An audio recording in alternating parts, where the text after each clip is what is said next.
El 20 de marzo de 2011, una mujer recibe una llamada de su novio que viene de un funeral y está a punto de llegar a casa. Ha parado en una gasolinera unos 5 minutos y le pregunta si necesita algo. Ella le pide pan y pasa el tiempo y casi a las 10 de la noche esta mujer no sabe nada de su novio. Le llama para ver si está todo bien y le atiende el teléfono un policía, quien le dice que en unos momentos le acompaña a casa, que está todo bien y que ahora van para allá. Viendo que pasa el tiempo y su novio y la policía no llegan, vuelve a llamar por teléfono y le atiende otro policía que le dice que su novio está dormido y que cuando se despierte van para allá. Esta mujer, que ya no se cree nada, temiéndose que le ha pasado lo peor, le pide a su jefe que le acerque hasta la comisaría. De camino allí ven una escena horrible. Alguien ha fallecido en la calle, le tienen tapado con una sábana, está todo el mundo amontonado y ella tiene una mala sensación. Una mala sensación que luego será una realidad. A su novio le habían descuartizado en medio de la calle. Hoy vamos a viajar hasta Sudáfrica para conocer los crímenes de Pindile Jongwana. Mi nombre es Susana García y estáis escuchando Más allá del crimen. Comenzamos.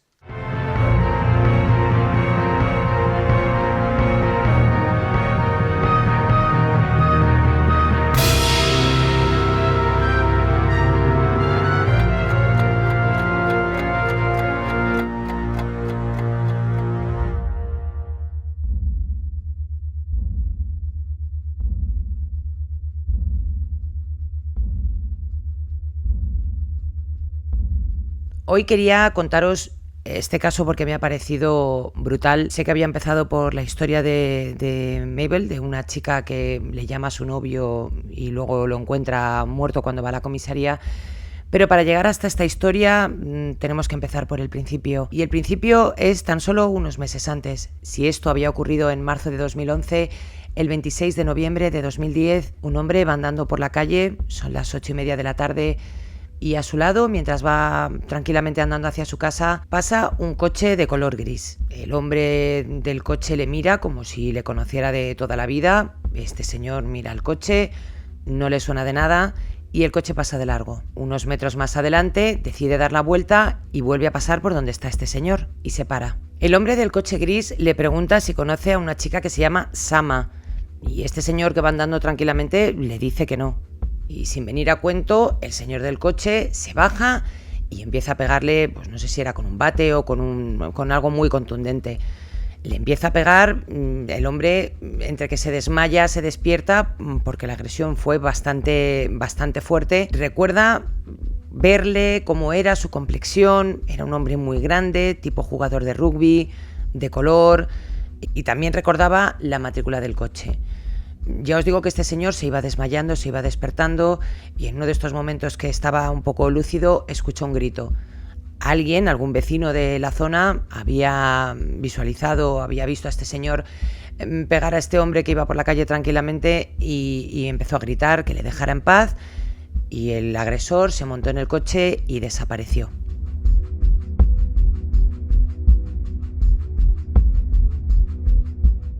La persona que había sido atacada evidentemente puso una denuncia ante la policía. El hombre estuvo hospitalizado 2 días, ya os digo que puso una denuncia ante la policía y dio la matrícula del vehículo, un Chevrolet gris que estaba a nombre de la señora Letlaka.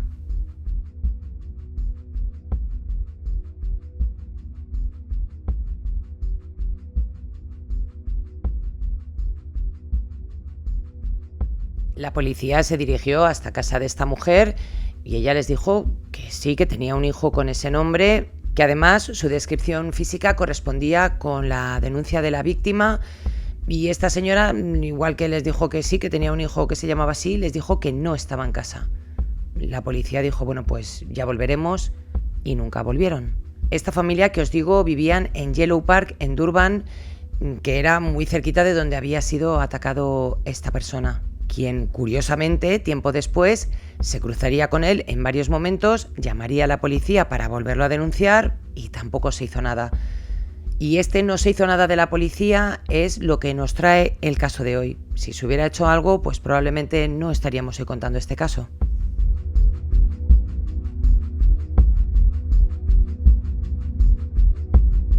El 28 de noviembre de 2010, es decir, 2 días después de haber sido atacado este señor, una mujer de 25 años iba andando por la tarde-noche, venía de ver a su hermana, iba hacia una tienda, iba por la calle sola y un hombre se paró en un coche plateado, un Chevrolet gris. El señor del coche la miraba como si pareciera conocerla y ella le miraba como diciendo, pues no me suena de nada.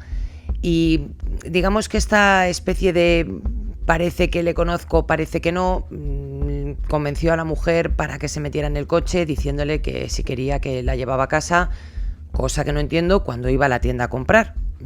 Ahí se me escapa este dato o nos falta algo de información. El caso es que esta señora se montó en el coche, le dijo dónde vivía y los dos procedieron a arrancar para irse hasta casa de esta señora.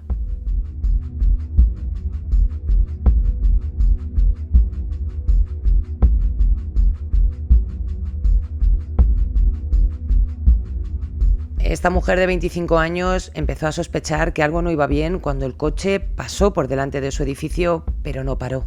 La mujer, por supuesto, le preguntó que por qué no había parado y que por qué seguía con el coche. Este señor le cogió la mano, se la puso en sus partes y le dijo que estaba a punto de descubrirlo. Imaginaos con 25 años, bueno, con 25 y con la edad que sea, que vas sola por la calle, te para un señor, te montas y no para en casa y encima, bueno, pues hace lo que hace. La llevó hasta una casa, parece que era su casa donde además vivía con su familia. Aquí no me preguntéis por qué la familia no se metió, si es que tenían una casa muy grande y fue a otra parte de la casa, porque por más que he buscado tampoco he encontrado imágenes de la casa ni nada. Lo único que sé es que la llevó hasta su casa, la metió dentro de la vivienda. Tenía todas las puertas cerradas y todas las ventanas también, digamos que cerradas con cerrojo para que ella no pudiera salir.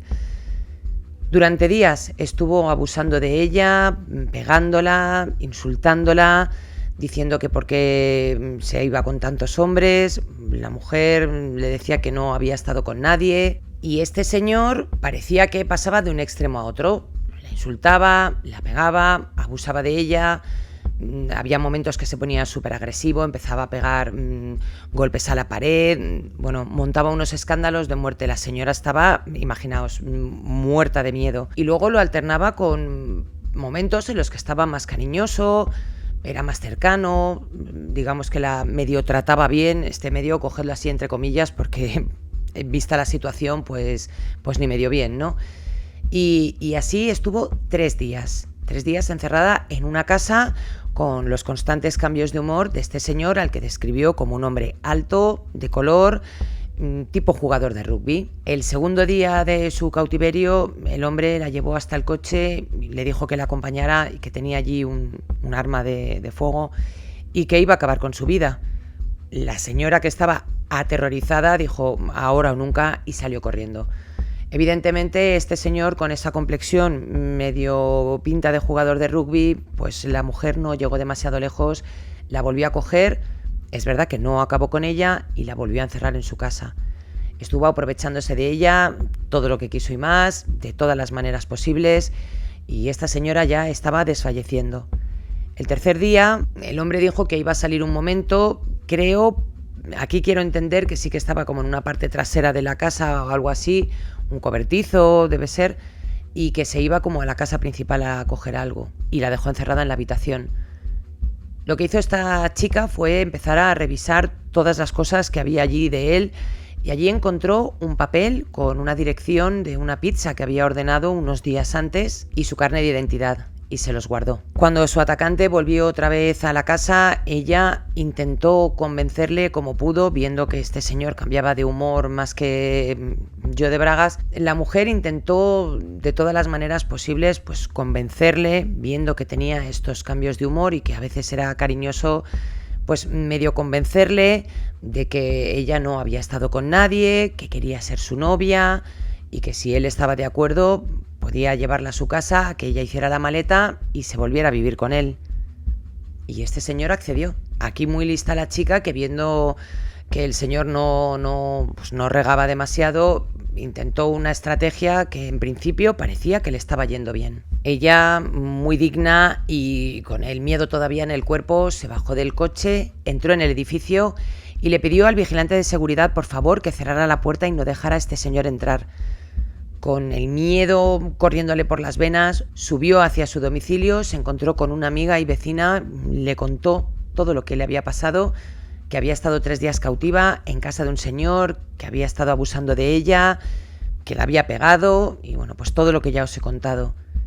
Esta persona la protegió, cogieron la matrícula del coche que todavía estaba aparcado frente al edificio y el hombre del coche, su agresor, viendo que esta señora parece que no iba a salir con la maleta ni nada, decidió arrancar y marcharse. Y es así como esta chica se salvó. Por supuesto, fue a la policía a poner una denuncia, la llevaron al hospital, le hicieron todo tipo de pruebas, donde pudieron comprobar que efectivamente habían abusado de ella y tomaron nota de la matrícula del asaltante, la descripción física, y aquí la policía mal otra vez. Porque si en el primer caso habíamos dicho que la señora de la casa dijo que no, que su hijo no estaba y no habían vuelto, en este caso volvieron otra vez y volvieron a la misma casa, ya que la matrícula del coche estaba a nombre de esta señora, que era la madre del agresor. Aquí tened en cuenta que tiene su DNI, tiene la dirección de donde ha estado, porque lo ha cogido de un papel que le ha quitado a su agresor, y tienen toda la información. Es más, ya habían estado ahí, lo que os decía, un despropósito total por parte de los agentes. Estos fueron a la casa, volvieron a hablar con la madre de este señor y le preguntaron que si estaba. Ella dijo que no, que estaba en el hospital, estaba ingresado y bueno, pues ¿para qué ir al hospital a preguntarle, no? Ya volveremos, o mejor, cuando su hijo salga del hospital, que venga a vernos. Como si cualquier persona que acaba con la vida de alguien va a ir a la comisaría directamente a preguntar, oye, estoy aquí. En fin, casos hay, los hemos visto recientemente, pero en este caso, pues evidentemente no. La mujer, que ya era la segunda vez que iban a su casa preguntando por su hijo, diciendo que había atacado a una persona, fue al hospital a verle y le preguntó que qué había pasado, que habían estado allí los agentes y que quería saber lo que había pasado. Él dijo que su novia había estado en casa y que la había dejado encerrada porque tenía la costumbre de robar y que cuando él salía a hacer unos recados simplemente la encerraba en casa para que no le quitara nada. A nosotros, creo que a la mayoría nos puede parecer algo raro, pero según el psiquiatra que estaba atendiendo a esta persona en el hospital, le dijo a la madre que sí, que era totalmente normal, ya que esta persona, el agresor que estaba ingresado, tenía problemas mentales. Uno de los problemas que tenía era paranoia persecutoria. Entonces no era extraño que pensara que su novia le iba a robar y que la hubiera encerrado. Con la primera parte todavía me puedo quedar que tenga manía persecutoria y la encierre. Hasta ahí, bueno, lo podemos medio entender. Lo que no se entiende es el hecho de encerrarla, ¿no? Porque todos los que estamos medio, digo medio porque no sé si hay alguien que esté sanamente 100% bien, sabemos que eso no es correcto, ¿no? No está bien encerrar a una persona porque tú tengas paranoias. Para el que lo vive sí, pero para el que lo ve de fuera no. Pero la madre aquí tampoco hizo más y el psiquiatra se quedó tan pancho. Os había contado que este hecho, los 3 días que estuvo la mujer encerrada, ocurrieron el 28 de noviembre, fue 28, 29 y 30 de noviembre. La madre iría a verle poco después y a principios de enero del año 2011 este hombre salió de la institución mental y, como ya os podéis imaginar, no fue a la policía a decir «Hey, he sido yo», ¿vale? Durante los días siguientes, Pindile fue varias veces a terapia, donde le recetaron medicación. Evidentemente no se la tomó y dejó de ir a terapia. En un momento dado dijo que ya no la necesitaba, igual que la medicación, y pasó de ir. Y así llegamos hasta el 20 de marzo del año 2011. Y aquí perdonadme que coja el móvil porque es que los nombres estos sudafricanos a mí me superan y no soy capaz de memorizarlo. Os voy a decir el nombre exactamente, es Tembelen... Bueno, lo diré bien. Thembelenkosini Cebekulu. Lo voy a dejar en Cebekulu porque si no me voy a volver loca. Bueno, pues este señor había salido de la ciudad porque había fallecido su hermano y había ido al funeral. Al día siguiente era día festivo y él tenía pensado atender al funeral, quedarse allí y pasar el día siguiente con su familia, pero su jefe le pidió que si por favor podía trabajar ese día festivo. Él, bueno, pues necesitando un poco el dinero, dijo que sí y decidió volver a casa.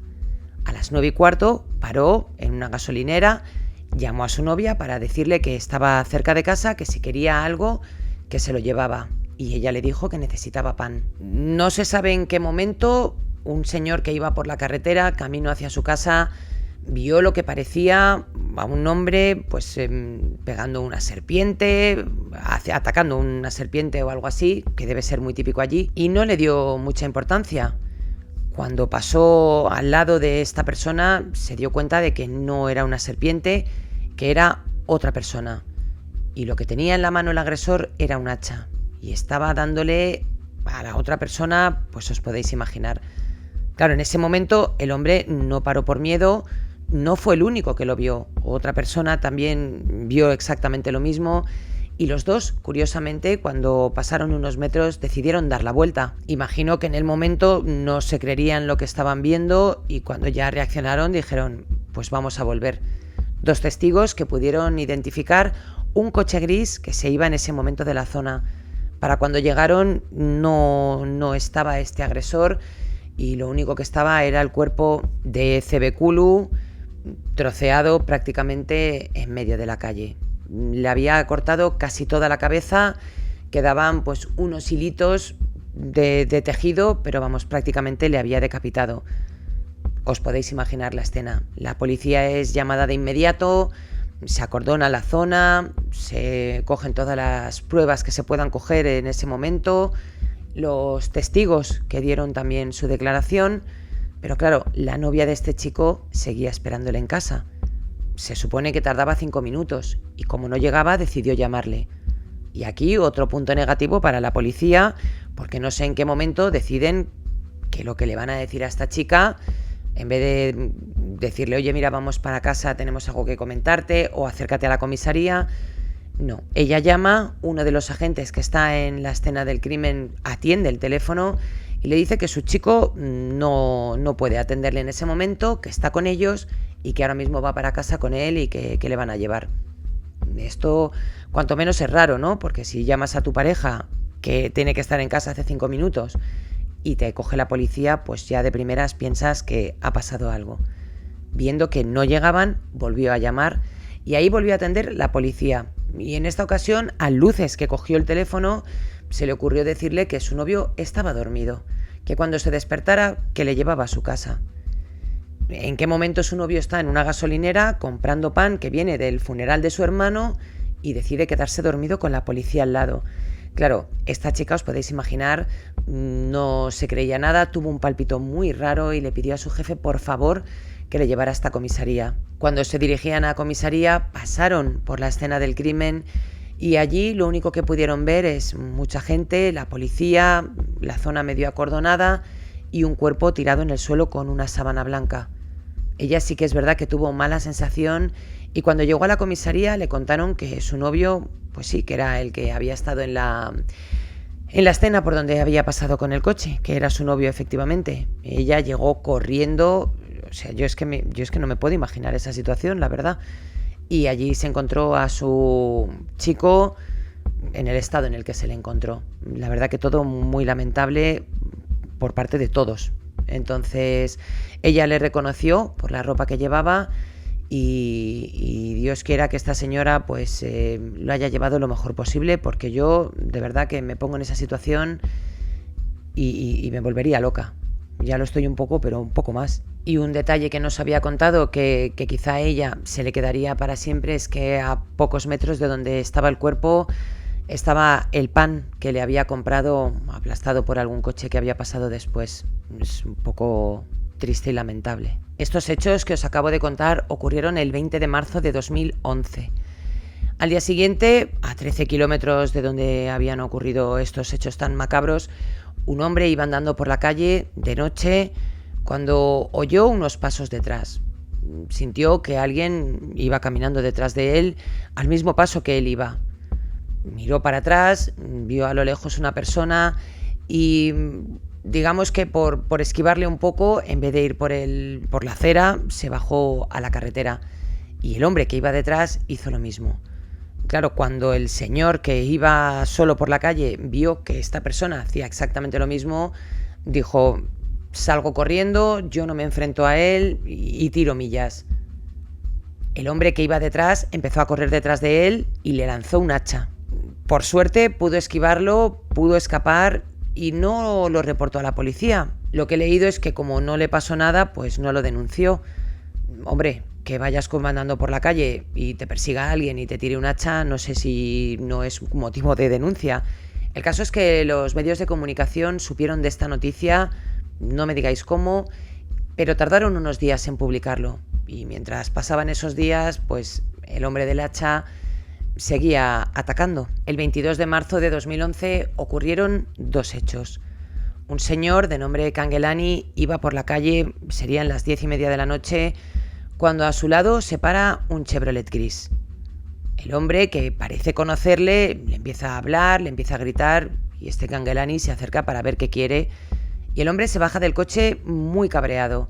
Le empieza a gritar que ha abusado de su hija, que le ha pegado el SIDA, bueno, una serie de barbaridades que este Kangelani no tenía ni idea de lo que le estaba hablando. Salió corriendo, sobre todo porque vio que el hombre del coche gris salía con un hacha de su coche. Intentó darle, de hecho le hirió, no le provocó graves heridas y el hombre consiguió escapar. Llegó hasta el teléfono más próximo y este sí denunció los hechos ante la policía. Ya os digo que esto eran las 10:30 de la noche y a las 12 menos 20 de la noche, otro hecho, este sí trastocaría prácticamente a toda la ciudad. Un hombre que va por la calle encuentra en medio de una glorieta un cuerpo decapitado. El hombre viste una camiseta amarilla, unos pantalones azules, le falta un zapato y la cabeza que no está por ningún sitio. Rápidamente llaman a la policía y aquí parece que ya se lo toman un poco más en serio. Empiezan a llamar a las casas de los vecinos para ver si alguien puede conocer a este hombre y finalmente es su mujer la que le reconoce. Parece ser que este señor era vigilante de seguridad de una tienda de KFC y volvía a su casa en mitad de la noche después de terminar su turno. Luego después, durante la madrugada, la policía recibió una llamada de una persona que iba andando por la calle buscando comida dentro de los contenedores y al abrir uno de ellos, pues lo que se encontró es la cabeza de este pobre hombre. Y lo que dice uno de los detectives que estuvo llevando el caso es, ¿no?, las ironías de la vida, que justo enfrente del contenedor donde apareció la cabeza de este señor había un anuncio de KFC. Y para rizar más el rizo, comentaros que cuando la policía dio con la casa de la familia de este señor, su mujer o su novia, no tengo muy claro porque depende de dónde lo leas, es una cosa, tuvo que ir a este contenedor a reconocer la cabeza de su pareja. No sé qué os parece a vosotros, pero a mí me parece un poco demasiado siniestra la cosa, ¿no? Y para que no perdáis el hilo, vamos a hacer un pequeño resumen de las víctimas que llevamos hasta entonces. Os recuerdo que el 26 de noviembre de 2010 ataca a un hombre, el 28 de noviembre ataca o abusa de esta mujer en su casa, el 20 de marzo acaba con la vida del chico que venía de un funeral, el 21 ataca a otro que no consigue acabar con él, el 22 una cuarta víctima que se libra y una segunda víctima que es decapitada. Llevamos 6 ataques, 2 de ellos fallecidos. Y la cosa, por supuesto, que no se iba a quedar aquí.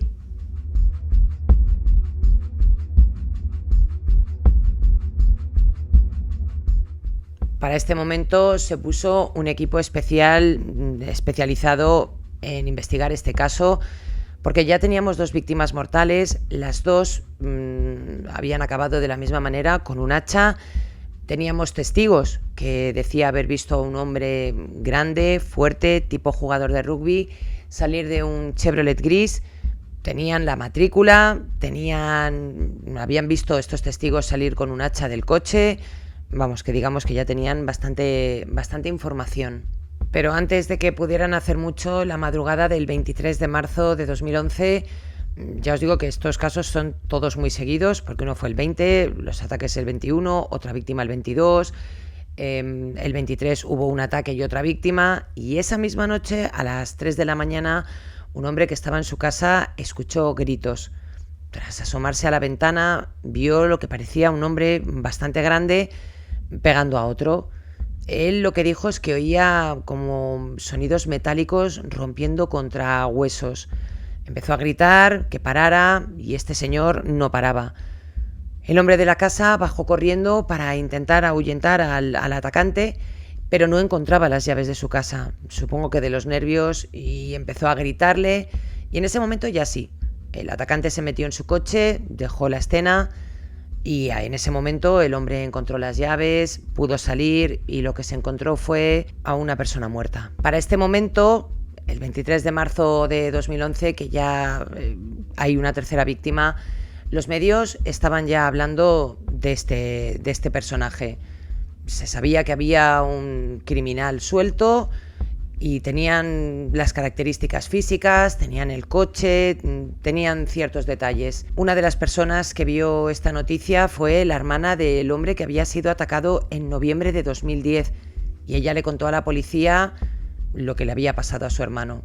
Y básicamente era todo exactamente lo mismo: la descripción física, el coche, la hora más o menos, porque siempre atacaba de noche, hombres random, y bueno, pues pudieron determinar que todos los ataques habían sido producidos por la misma persona. Y no nos olvidemos también de que había una denuncia de una chica de 25 años que había sido forzada a meterse en una casa, había sido atacada durante 3 días, y esta señora se había quedado con su carnet de identidad, con su dirección, y también tenía la matrícula del coche. Y todos los casos apuntaban a la misma persona. Además, el equipo psicológico que estaba llevando el caso sí que habían determinado que el modus operandi, la manera de actuar, por la hora, y todo apuntaba al mismo hombre, Pindile Shongwana. Hay una cuarta víctima de la que no se tiene mucha información, no se sabe su nombre, pero que ha sido también vinculada a este Pindile Shongwana. Así que, en total, 4 víctimas a manos de este señor. ¿Pero quién era Pindile Shongwana? Pues Pindile nació en el año 1979 en una familia bastante normal. Su madre trabajaba en algo relacionado con la abogacía y su padre era diplomático. Creció en la provincia de Limpopo, que bordea con Botsuana, Zimbabue y Mozambique. Allí se dedicó a estudiar algo con respecto a la agricultura mientras hacía la educación secundaria, y cuando estaba estudiando esta secundaria vieron que se le daba muy bien el rugby. Era un hombre muy alto, corpulento, y además este deporte se le daba fenomenal. Su padre también había sido jugador de rugby y él quiso seguir un poco sus pasos. Empezó a jugar profesionalmente en el año 1996 en el equipo de los Barbarians. En 1997 se matriculó en la universidad, donde tenía previsto estudiar algo relacionado con la dirección del deporte, y allí fue seleccionado por los Blue Bulls, o un equipo bastante importante de Sudáfrica, para que jugara con ellos. Y se convirtió así en uno de los principales jugadores de color del equipo.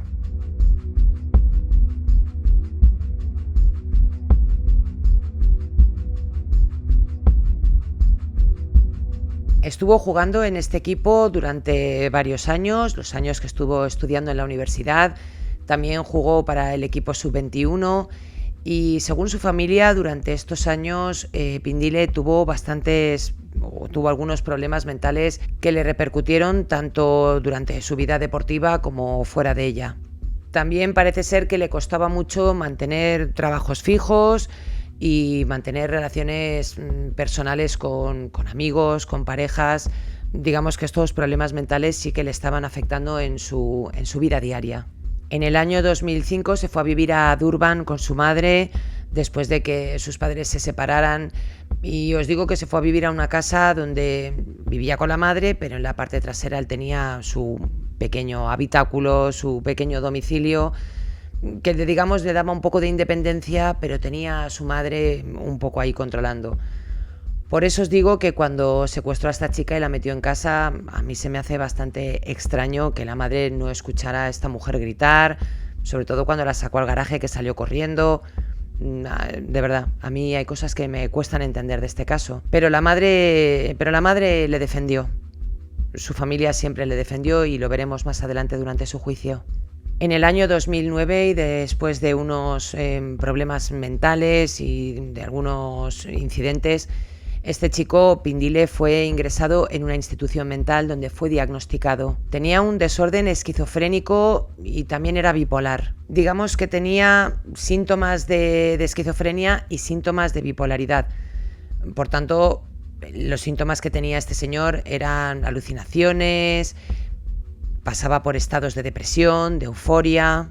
Por supuesto que cuando le diagnosticaron con esta enfermedad le dieron un tratamiento, pero todos sabemos que los tratamientos hay que llevarlos de una manera constante y muchas personas pues no son constantes. Y este Pindile en algunos momentos de su vida decidía que la medicación ya no iba con él, que él estaba bien y dejaba de tomarla. En julio del año 2010, poco antes de empezar toda esta serie de ataques, fue ingresado nuevamente en un centro psiquiátrico porque tenía manía persecutoria y pensaba que su propia familia quería acabar con él.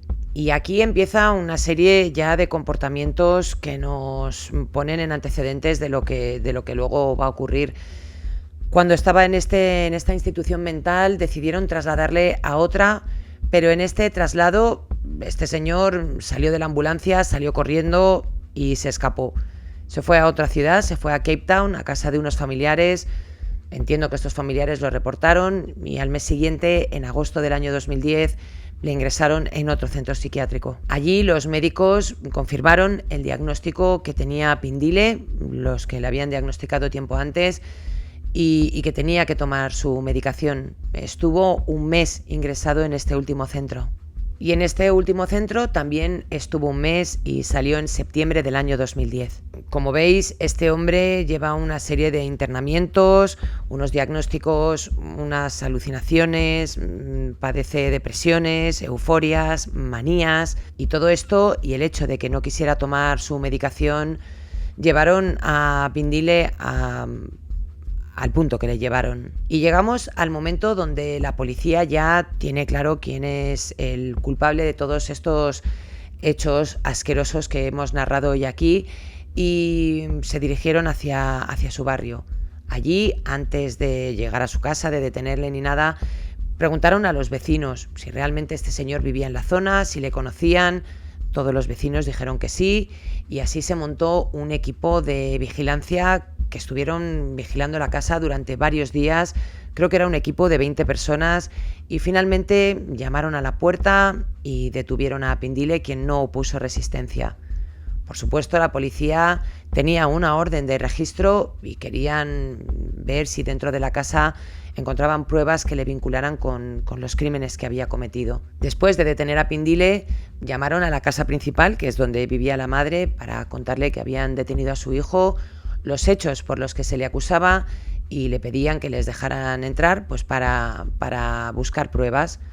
Esta señora, yo por lo que he leído y me quedo un poco alucinada, les dijo que sí, que por favor, que si iban a registrar toda la casa, que empezaran por su habitación, porque ella tenía que acostarse, que tenía que trabajar al día siguiente.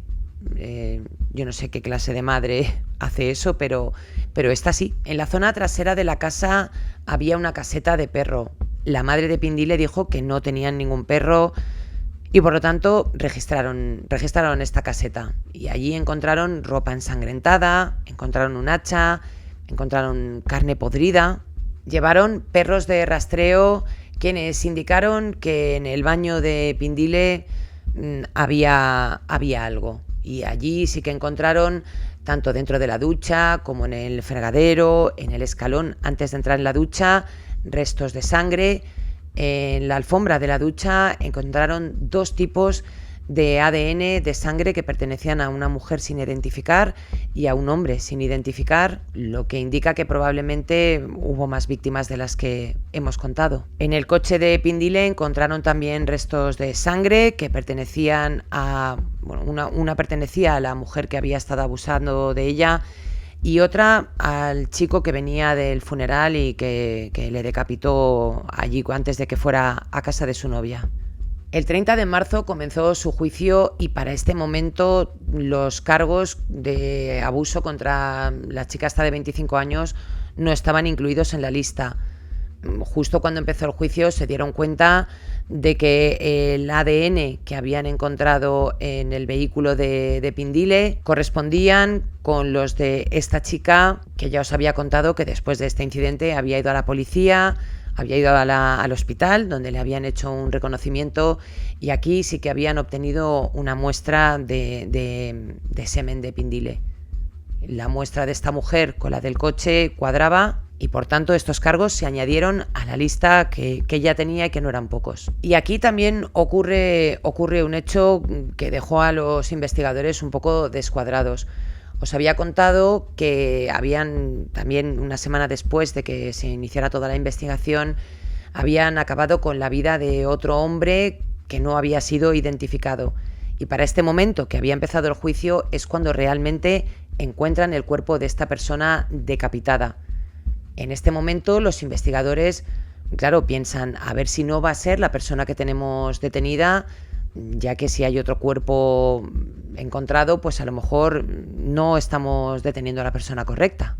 La autopsia de esta persona, que ya os digo no está identificada, pudo demostrar que su muerte había ocurrido más o menos durante las fechas en las que habían ocurrido todos los crímenes anteriores, y por tanto este caso se vinculó a los anteriores y se añadió también a la lista de crímenes de Pindile. Pero aquí sí que ya hay una evidencia que le relacionan con el caso.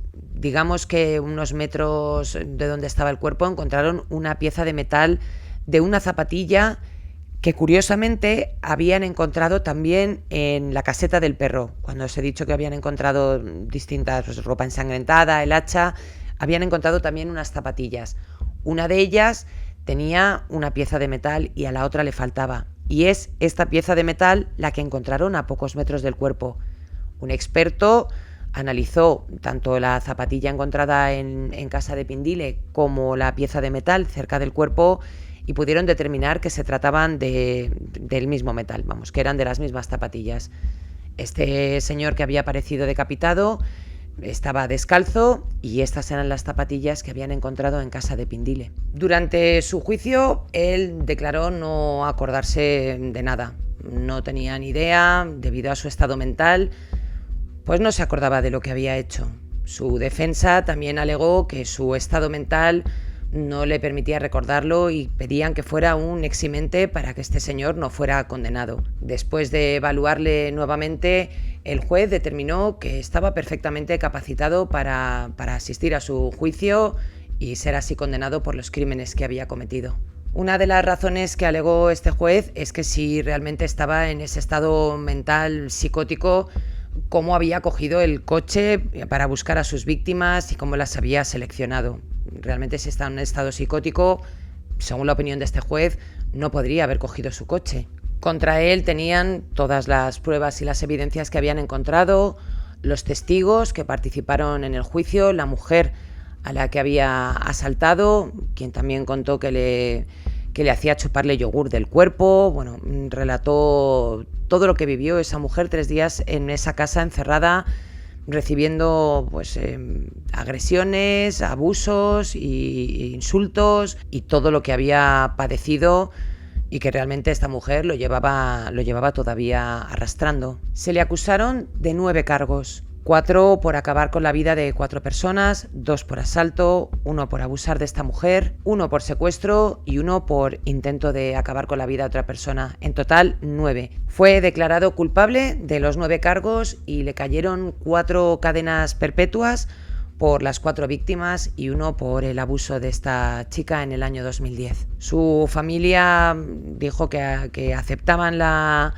sentencia, pero que no estaban de acuerdo con ella porque pues este señor no había tomado su medicación, no estaba en sus plenas facultades, pero el juez dijo que esto había sido totalmente premeditado, que había sido una barbaridad y que se merecía pasar el resto de su vida en la cárcel.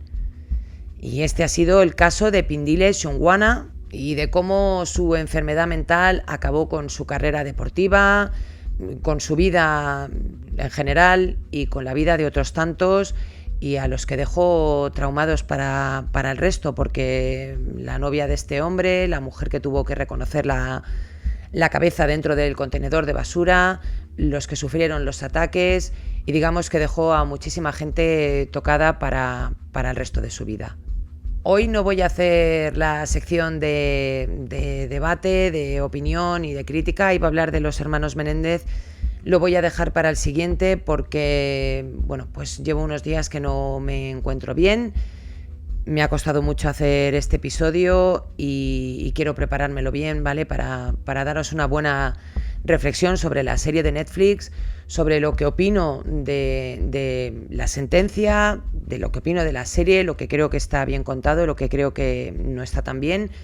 Y prefiero dedicarle un poco más de tiempo y cuando me encuentre un poquito mejor de salud, ¿vale? Así que nada, daros a todos un beso muy fuerte. A los que estéis suscritos, pues muchísimas gracias, como siempre. A los que no, os recuerdo que os podéis suscribir si os apetece. Si no, pues podéis volver al canal cuando os dé la gana para ver los episodios que tengo. Tengo muchos episodios en exclusiva que podéis ver si os suscribís al canal. Y nada, la semana que viene habrá en exclusiva en plataformas de iVoox, miembros, lo que siempre os digo. Lo dejaré todo descrito porque ahora mismo de cabeza pues se me va un poco y no me acuerdo. Sí me acuerdo, pero que no os quiero liar demasiado, ¿vale? Quiero aclarar que no he nombrado a todas las víctimas en este episodio porque los nombres son bastante complicados. Así que para los que estéis viendo el vídeo en YouTube, que sepáis que tendréis el texto puesto en imagen, y para los que estéis escuchando el podcast lo pondré en la caja de descripción. Gracias y lamento las molestias. Gracias a mis miembros de Patreon, a Ruser, a Sumi, a Juan Perdomo, Lucas Raúl, Elizabeth, Lorena, Sonia, Paloma, Susana, Loreta, Laura, Carolina, Marta Proens, Aida, Marina, Marta Saavedra y Gloria Ortega. Y nada, el lunes para mis Patreons episodio nuevo, y a los demás muchísimas gracias como siempre por estar ahí. Os mando un beso muy fuerte y os deseo un feliz fin de semana. Hasta pronto.